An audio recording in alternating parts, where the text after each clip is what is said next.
Hello and welcome to part 2 of this professional learning segment on co-teaching.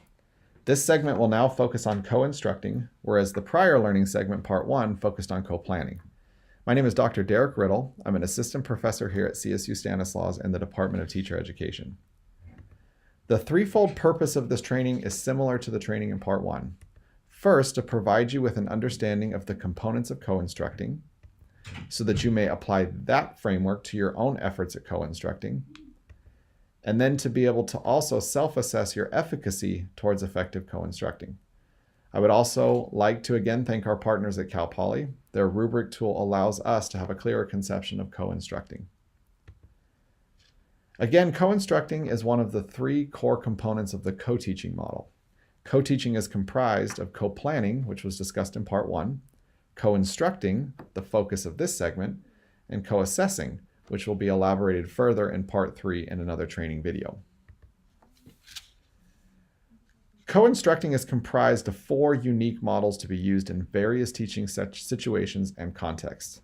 In each situation, you'll need to be mindful of A, what each co-teacher's role will be in that teaching situation in order to enhance student learning, B, how each co-teacher will be equally positioned in the teaching situation, and finally C, the level and type of communication that will occur between co-teachers during that teaching situation. We will spend the next few slides discussing each of these more in depth. Please feel free to refer to the rubric while we discuss these next few slides, as well as to stop the training when prompted or when needing to review the rubric. When co-instructing, you may choose between one or more of these 4 distinctive models to utilize in lesson delivery. They are team teaching, parallel teaching, station teaching, and alternative teaching. The next few slides will define and explain aspects of each model while also providing opportunities for you to generate application for their use. So first, team teaching allows both teachers to be in front of the class working together to provide instruction. As you can see in the picture, one teacher is teaching while the other is on standby, ready to either add to the instruction or provide the next portion of instruction. This may work well when one teacher is stronger at a certain aspect of the lesson than another. This also is a good model to use in teacher preparation if the cooperating teacher or the student teacher wants to model a teaching strategy for the other to learn. At the secondary level, this may work well if you teach the same lesson more than once, as it allows for co-teachers to switch roles in subsequent lessons.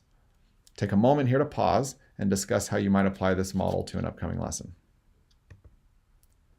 The second model, parallel teaching, allows each teacher to take half of the class in order to reduce student-teacher ratio. Groups may be doing the same content in the same way, the same content in a different way, or different content altogether.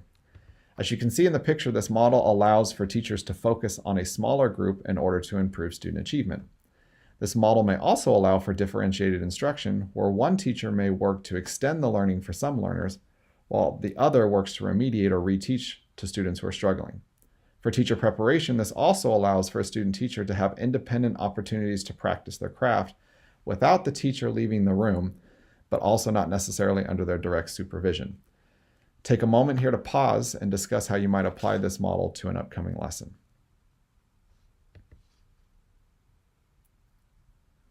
Station teaching allows for co-teachers to divide students into 3 or more small groups to go to stations or centers.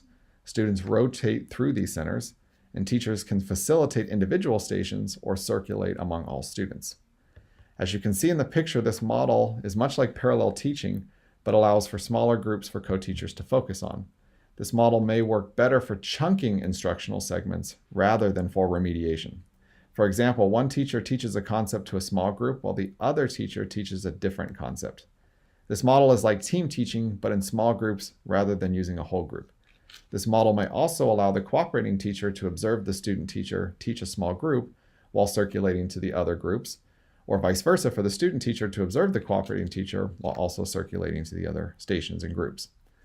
Take a moment here to pause and discuss how you might apply this model to an upcoming lesson. Finally, the fourth model, alternative teaching, allows for one teacher to work with a larger group of students while the other works with a smaller group. Both teachers are providing reteaching, pre-teaching, or enrichment as needed. Depending on how you divide the class and the needs of the students, this is a good model for remediation or extension. As you can see in the picture, the teacher with a large group might be moving the class forward, reteaching, or extending, while the teacher of the small group may be doing the exact same. For teacher preparation, this model again allows for an opportunity for a student teacher to learn to differentiate the content to specific learners and have some independent time to do so without the cooperating teacher leaving the room. Often cooperating teachers are worried that they're not providing their student teachers an authentic experience. In this model, student teachers get to have a moment of that authentic experience. So take a moment to pause here and discuss how you might apply this model to an upcoming lesson. Now, after you've selected a model, it needs to be clear what each co-teacher's role will be in providing instruction. For co-teaching to work well and to enhance the next aspect of positionality, there should be a smooth transition between co-teachers.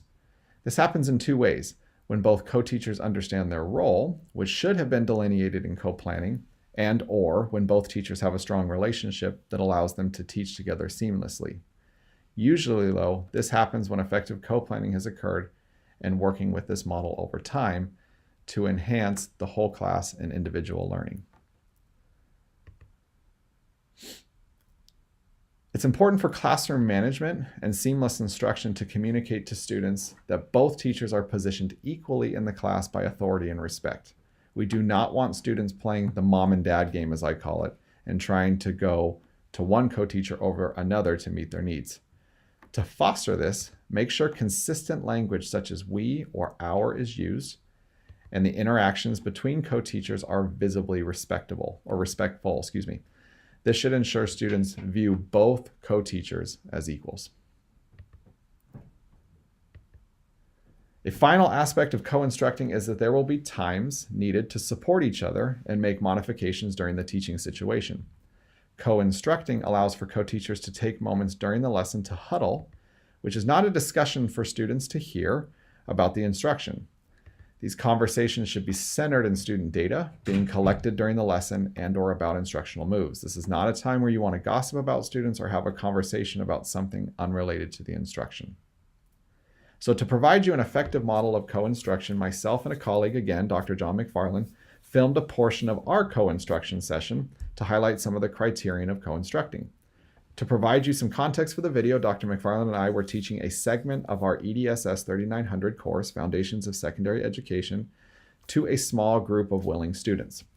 Our hope is that you will analyze and evaluate our exemplar in supporting your own efforts to co-instruct effectively. Here's the video. Well, thank you guys for coming. Dr. Riddle and I, we have put together this quadrant activity. So you have the readings in front of you. You also have your devices. You have paper, pens, pencils, everything you're going to need for this particular activity. All we want from you also is to make sure that you are able to communicate with each other and share ideas. So let's start off with the first quadrant here on the picture. This kind of refers to our readings as well. So what we would like you to do is actually either draw a picture, find a picture on your phone that refers to the 16th, 17th centuries in relation to the readings and the educational philosophies that were going on in that time period. Does that make sense?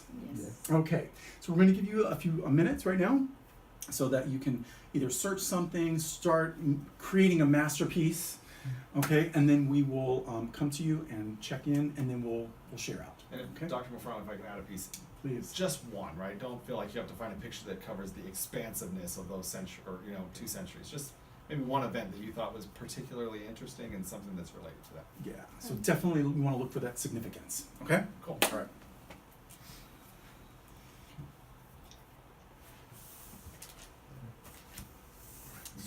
More artistic then? I think that we'll give them a few minutes to do this one. Okay. And then you're going to do this one. Okay. And then see where they are. I know what's and wrong. then we can even skip the dance. Yeah. Go straight into comments. What do you think? Yeah, that's great. Awesome. Great. Thank you. So, kind of what the course is about, right? We're doing this activity, but talking a little bit out of the side of our mouth why, right? You want to do this with your students too, right? So it's one thing to just lecture at them and say, here are the facts, but another thing for them to make sure they process and internalize what they've got out of the reading, what you hopefully want them to get out of the reading. So this is a great activity to be a little bit more student-centered, so we're not just lecturing to you about the history. And so you're doing a great job. So we want to jump now to the next section. Thinking now about the 1800s, same process. What was significant? What stood out? What do you think was interesting in terms of education? But this time, think about a song. Or as you talked about, I'll let you share that. Well, you could also, if you're familiar with different composers, Right. you can also think about that as well. So the idea is, it doesn't always have, I mean, composer could work, and that could be something that helps you remember, right? And that's kind of the purpose of this activity, getting you to just internalize some of those ideas. The other piece, it could just be a song maybe from now, right? Something you heard the other day that goes, oh, this reminds me of what I read in the reading, right? So it doesn't always have to be some Beethoven piece from the 1800s. But if Beethoven, like Dr. McFarland says, help you remember that, that's fine. So Well, that's making more relevancy for you, you know, so you're able to make those connections to what you already have now, and then you're able to make those connections to the past. Okay? Perfect. Go ahead, give you a couple minutes to do that one.